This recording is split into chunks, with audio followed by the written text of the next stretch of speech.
you? Okay, thank you very much.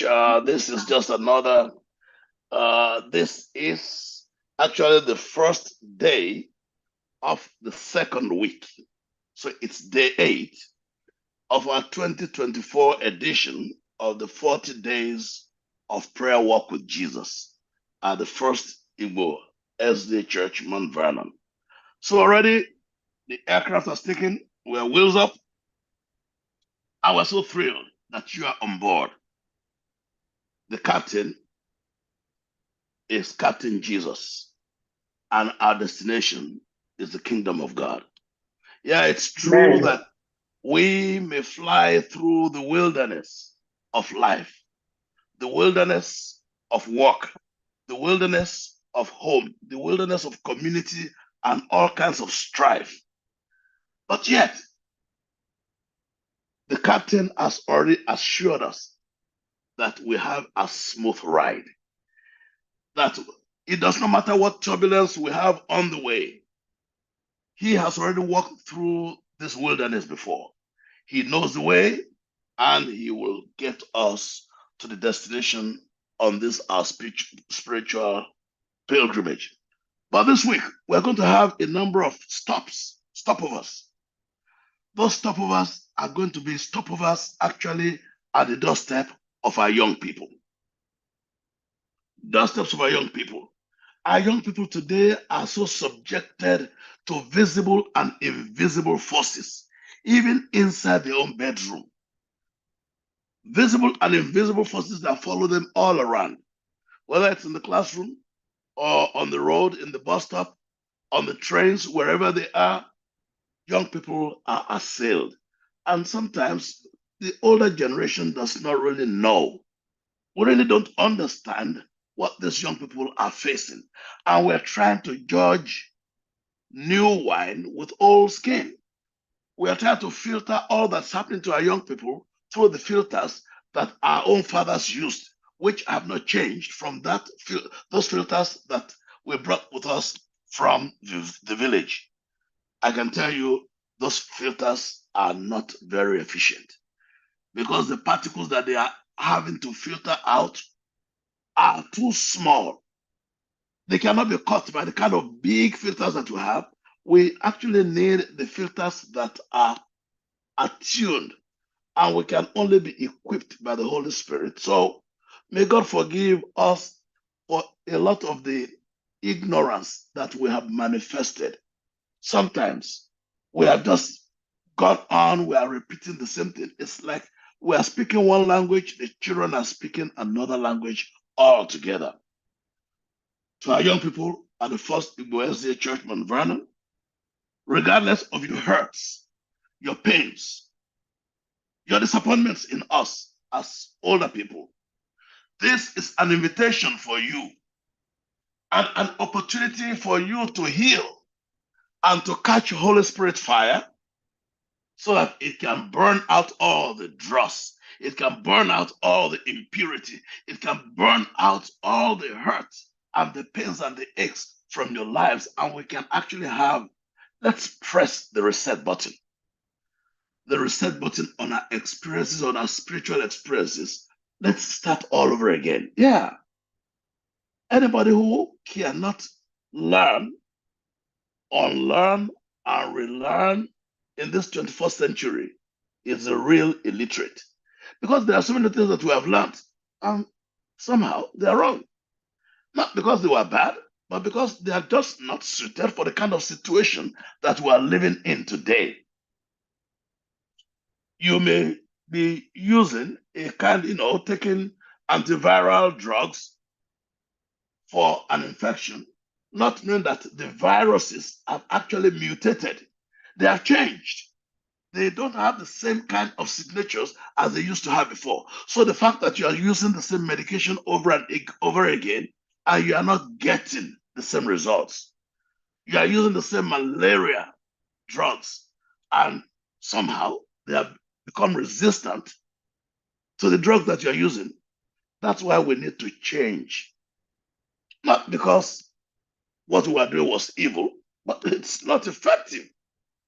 And the definition of madness is to do the same things over and over and over again and still expect a different result. So, my dear young people, uh, there was a prophecy that applies to you and I. It covers the whole church. It covers everybody. In Joel chapter 2, we'll start from verse 25. Joel, the book of prophet Joel chapter 2, verse 25. Thus says the Lord. The first part of it is as applicable to the old people as to the young people. Thus says the Lord, verse 25. He says, I will give you back all that you have lost. You will recover all lost territories. This is a promise that has always been very precious to me as a person, as a young person growing up, and even now, right now, in my mature years.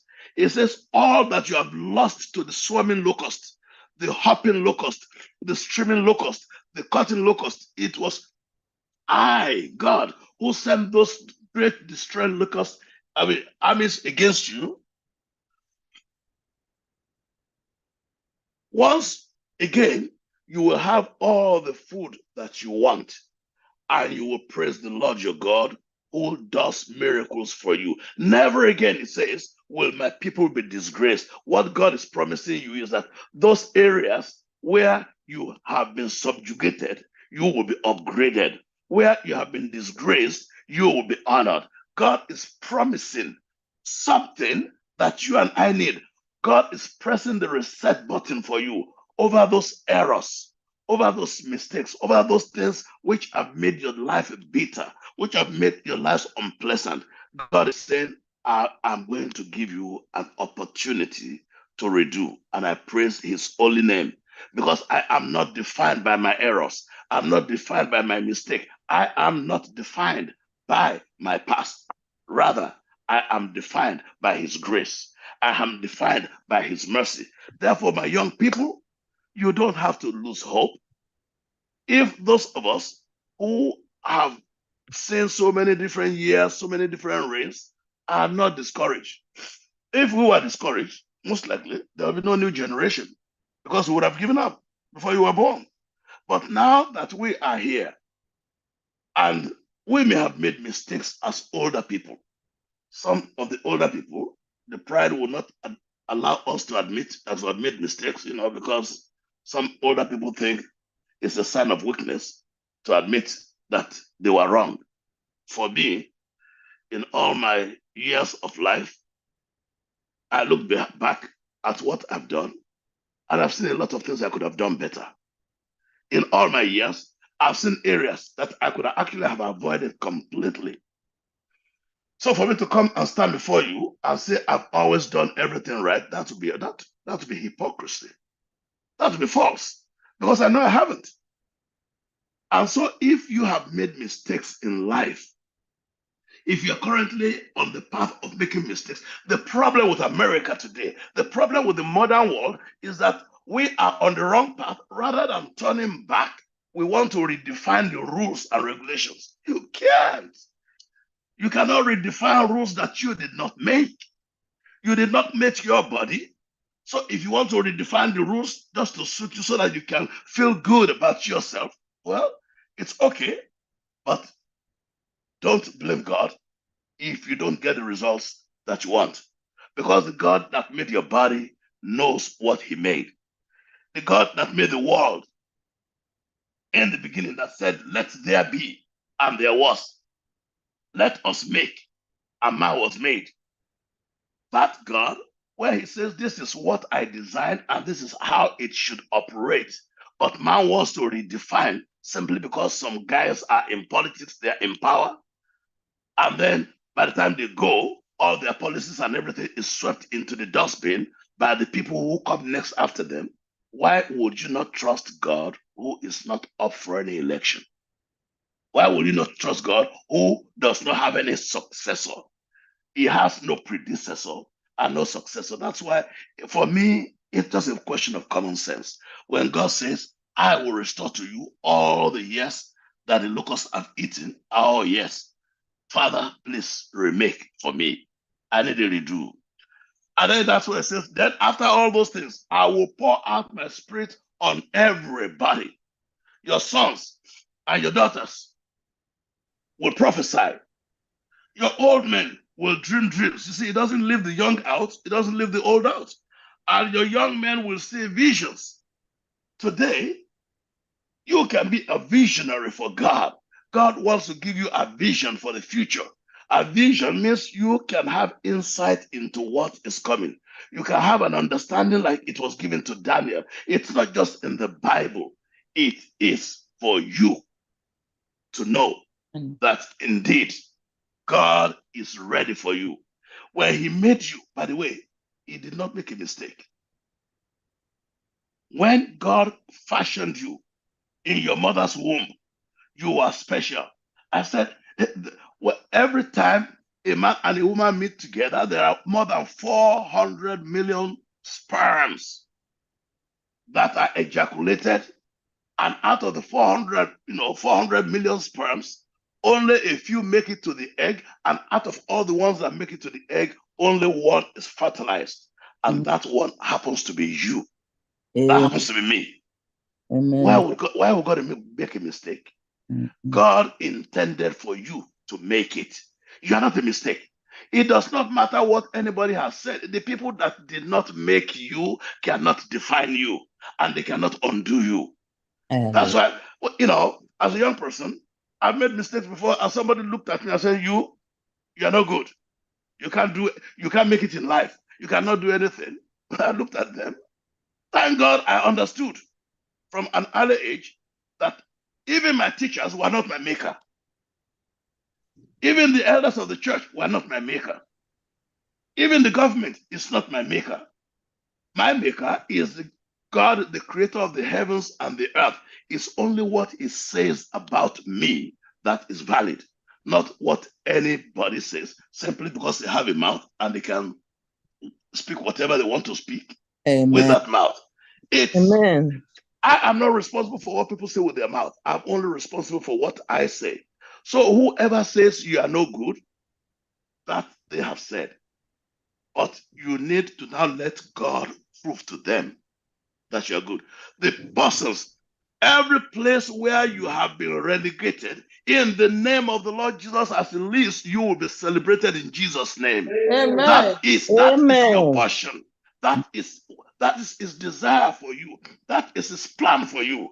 Nobody can frustrate the plan that God has made for you, regardless of how bad. It says, come now, Isaiah 1:18. Let us reason together. Let me tell you exactly what I have in mind.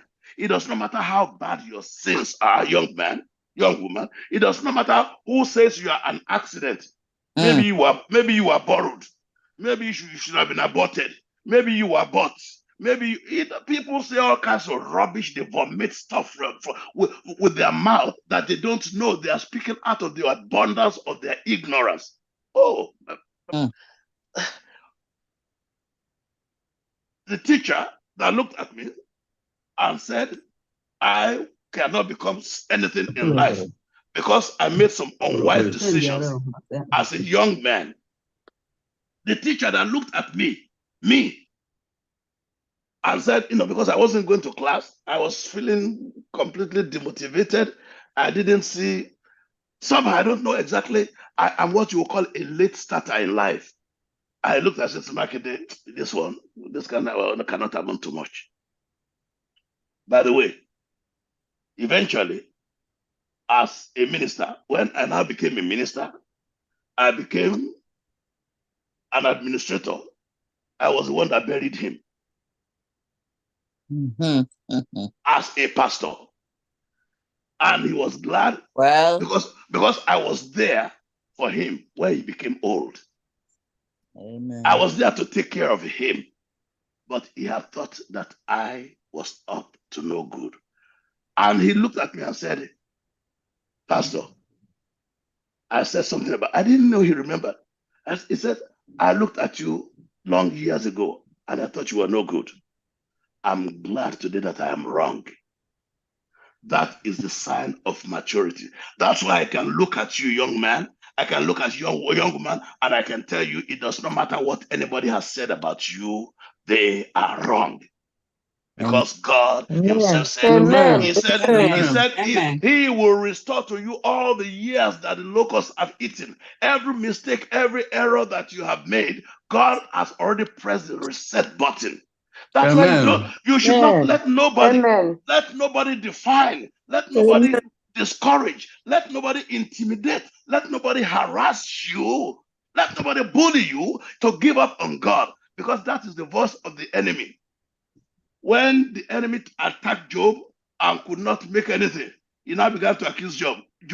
Why would Job not worship you? Did you not build a hedge around him? Young man, God has built a hedge around you that the enemy cannot violate. Amen. I did not say that the enemy does not violate. I did not say that he does not try to violate. He tries to violate. It's just that he cannot violate. He has been given a limit beyond which he cannot cross. When it has to do with your life, he cannot violate. And that's why today, on this 8th day of our 40-day walk with Jesus through the wilderness of life, let me come again and let you know that as adults, we may have experience.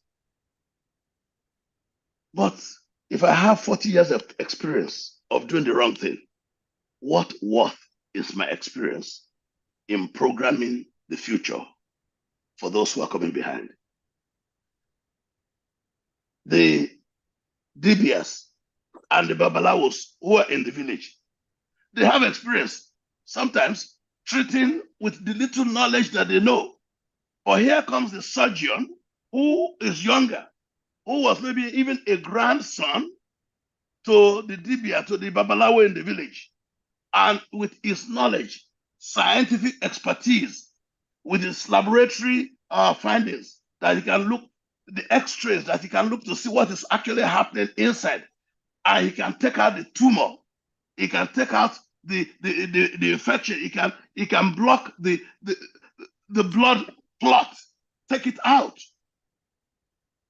And the old person in the village is saying all these young people don't know anything. Experience is useful, but inspiration is everything. When God inspires you and gives you an idea of what the problem is, suddenly you will be wiser. That's what the wise man said in Ecclesiastes. He said, God has made me wiser than my teachers. Yes. God has made me wiser than my teachers. Let's look at something. One or two young people in the Bible. We are still going to go in depth day after tomorrow. You look at David. Samuel was told to go and anoint a new king to replace Saul. He got to Bethlehem, to the house of Jesse. And Jesse brought out his children. The firstborn, tall, huge, very strong. And God said, no, I have not chosen this. He looked at another one. God said, I have not chosen this one. You read 1 Samuel chapter 16, verse 7. The Lord said to Samuel, don't judge by his appearance or his height or his age. It's the firstborn, for I have rejected him. The Lord does not see things the way you see them. People judge by outward appearance, but the Lord looks at the heart. Real, of Obi. That heart that is just straight and right with God. And then they went through all 7 sons. Then Samuel now said, verse 11, Brother Jesse, are these all the sons that you have? And Jesus said, well, it's all of them. Yeah, all of them are here. Well, except the little brat. There's one little boy is out in the fields, is watching the sheep and the goat. And Samuel said, send for him at once. We will not sit down to eat until he arrives. Close the microwave. I don't know exactly. I don't know precisely where they are discussing your name. I don't know for what they are discussing your name. But I'm telling you today, because the Lord God himself has appointed you for a special assignment, they will not sit down to eat before you come. Amen. Amen. That is the word of God. Amen. Some people are fighting for position. They are struggling here and there because you are a young man. And because God has an assignment for you, he says they will not sit down to eat until you come. And, you know, David stood among his brothers. Immediately David came, the Lord told Samuel, anoint him. Man. I prophesy into your life today, young person, young man, young woman, regardless of everything that anybody has said to you anywhere at any time, your time will come. Amen. Your time will come. Your time is here. Amen. Because it's God that is speaking. I am just a loudspeaker. If somebody takes a gun and shoots a loudspeaker, when the microphone and the speaker are somewhere else, they will get another microphone will still continue to speak. So when I said, I'm reading the word of God to you, because this is what God inspired today. He said, as David stood among his brothers, Samuel took the flask of olive oil that he had brought and he anointed David with the oil. Now, let me read that last verse for you, verse 13. And the Spirit of the Lord came powerfully upon David. You know, we have been talking about the Holy Spirit all through this series since we started 8 days ago. And the Spirit of the Lord came powerfully upon David from that day on. And Samuel returned to Ramah. There's nothing you can achieve without the Holy Spirit. It doesn't matter how brilliant you are. Nothing you can achieve without the Holy Spirit. But when the Holy Spirit is come upon you, it says, you shall receive power. You remember yesterday? You shall receive power. Acts chapter 1, verses 6 to 8. When the Holy Spirit is come upon you, that is the secret. That is the secret that you need. It is the power of the Holy Spirit that you need. It is not your connection with somebody. It is not begging somebody for a position, for an assignment. When God has an assignment for you, the Holy Spirit will alight upon you like it did upon Jesus at baptism, and you will receive power. And that was what Saul lacked, was what David got. And David became such a brave warrior. Everything that he did, he began to succeed in them. Next Sabbath in this church, right here in the church auditorium, this coming Sabbath, my dear young people, I am going to be anointing and inducting a special cohort of young people. I don't know whether that includes you or not. You are the only one who will determine whether you are one of the number. Because what God has laid on my heart, what God has given to me, I'm not going to go down to my grave without imparting it on the next generation. Amen. Amen. No. I said, whatever grace, because I did not deserve it. Because I did not work for it. It's not because I was smarter, but because God set somebody down all the way from Canada, and he visited where I was going to school in Nigeria, in Accra. And I did not understand what he was doing, but he imparted that gift. Paul was telling Timothy that the Spirit, what was the gift that was imparted upon you by the laying up of hands by the elders. And I have made a covenant with God. What God has given to me, everything I have got, I'm going to empty myself out before I go. Amen. And I'm going to begin to lay hands. Young people whoever you may be, whether you're a man, remember, or a woman, it says that I will lay my spirit upon all flesh. You will see visions, you will do dreams. This is the only way you can be empowered, and you will achieve whatever you think in my life, have achieved will be nothing compared to what the Lord wants to do through you. Because you are younger, because you are better, because you are wiser, because you are more determined, you are more energetic. I am passing on that touch. I am not going to go down without it. I mean, with it. Amen. And that is so. Next Sabbath, young people, I have an appointment with you in church. I have an appointment with you. Bring all those failures. We want to turn them around by the power of the Holy Spirit and transform them into success in the name of Jesus. Bring all the weaknesses. We want to transform them and turn them into strength by God's grace. Bring all the darkness. I don't care. That whoever has said whatever they said about you, that's not my business. Because my business is his business. What he has sent is what we're going to do.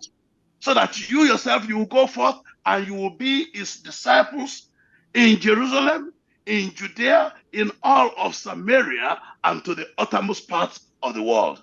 This is going to be the beginning of a new movement from the first Igbo Seventh-day Adventist Church, Mount Vernon, and it's going to go around the whole of New York. It's going to go around the whole of America. It's going to go back all the way to Nigeria. It's going to go around the whole world, because thus says the Lord. Amen. The glory of the latter shall surpass that of the former. Amen. The glory of the latter shall surpass that of the former. What is the qualification of those young people that I'm expecting next Sabbath? Let me read for you. I went to look for qualification. Who are those who qualify for that anointing next Sabbath? I read Daniel chapter 1. Daniel 1, verses 3 to 5. For the Holy Spirit is inviting those young people who are going to be anointed unto leadership in their classes, in their work, in their school, in their communities, in the nation where they find themselves, whether it's Nigeria or whether it's America, or whether it's the UK, wherever it is. Like Daniel, like Esther, like David, like Nehemiah. It says young people who are from respectable families. Those are the ones I'm expecting next Sabbath. It's only 7 qualifications. Young people who are from respectable families, number 1. Young people who were either brought into this country by their parents or they were born in this country. Those are the 2. So whether you are brought into this country or you are born in this country, that is number 2. Number 3, strong and healthy in mind. In other words, even if you are weak and your body is not healthy, come and first we will, by the power of the Holy Spirit, chastise and rebuke whatever illness that is plaguing your body so that you can be strong and healthy to serve him. Number 4, Amen. Young men who are handsome. Hello? All right. I only want handsome young men and beautiful young women. If you look at yourself in the mirror and you're not handsome, what shall we do? Wait for the second turn. Just come. But when God has decided that you are beautiful, do you remember what God said about you in Genesis chapter 1, verse 31? It says, and the Lord God looked at all that he had made, and behold, it was what? Good. No. Beautiful. You see, when he made it, on the first day, it was good. Second day, good. Third day, good. By the time he looked at everything, it says, behold, it was very good. And that's who you are as a young person. Don't let anybody embarrass you. Don't let anybody intimidate you. You are beautiful. Beauty is not in America. When somebody is thin like a broom, they say it's beautiful. When we get back home, is a woman considered beautiful if they are not big? You see, we define beauty is in the eye of the beholder. That's why you qualify if you know that God has made you beautiful. If God was the one that made you, because God does not make trash. Educated in the different disciplines. If you have gone to school and you can read and write, it doesn't matter whether you're a doctor, nurse, or shoemaker, whatever, if you have been trained, educated in different disciplines. It says, if you are gifted, number 6, with knowledge and good judgment. Number 7, if you are preferred to serve the King of Kings. That's why Samuel passed the exam. Even me, I am not 6 feet tall, by the way. For those of you who are stood by me, you know that I'm not one of the, and yet I qualified. So if I qualified, what is making you not to qualify now? That is, Timothy was not advised by Paul. He says, do not let anybody think any less of you. Don't let anybody despise you because you are young. But for you, be an example to all believers in what you say, in your speech, in the way you live, in your love, in your faith, and in your purity. That's what I live with you today. Verse 13 says, until I come. Focus on the reading of the scriptures in the church. Encourage the believers. Teach them. Young people, teach them. Teach them. Because God has given you intellect, much more than the knowledge that we have. With all the degrees I have, let me tell you, there are some things that my 12-year-old granddaughter, I'm struggling with the phone. Oh, Grandpa, what's that? Oh, no. That's not how to do that, Grandpa. You need to, come on. And then the phone begins to work. Can you imagine? With all my degrees, with all the years I have lived on this planet, one little girl is the one that and the thing begins to work like magic. This thing is not about degrees. It's not about whatever you know. It's about what God is implanting in you. Give attention to matters. It says, throw yourself into the task so that everyone will see your progress. Keep a close watch on the way you live and your teaching. Stay true to what is right. Don't go with the crowd. Because everybody is doing it, does not make it right. Everybody's having sex without marriage, it does not make it right. Everybody is cheating in school, it does not make it right. Everybody is doing drugs, it does not make it right. Everybody is, I don't know what, going to crime, it does not make it right. Nigeria has the highest educational attainment records in this country. Why will you not be one of those who will be the shining example? Why must you be one of the statistics in the prison, in the police station, in the mortuary, because you are shot, because of deals? No, do not let anybody despise you because you are young. Be an example today. Again, remember, a countdown. We're going to have that induction ceremony on Sabbath. But before then, today is the first day of the second week, and I want to pray with you as we seek. Tomorrow, we're going to be going to new examples, details of new examples, how you can actually make sure that nobody can mess you up because you're young.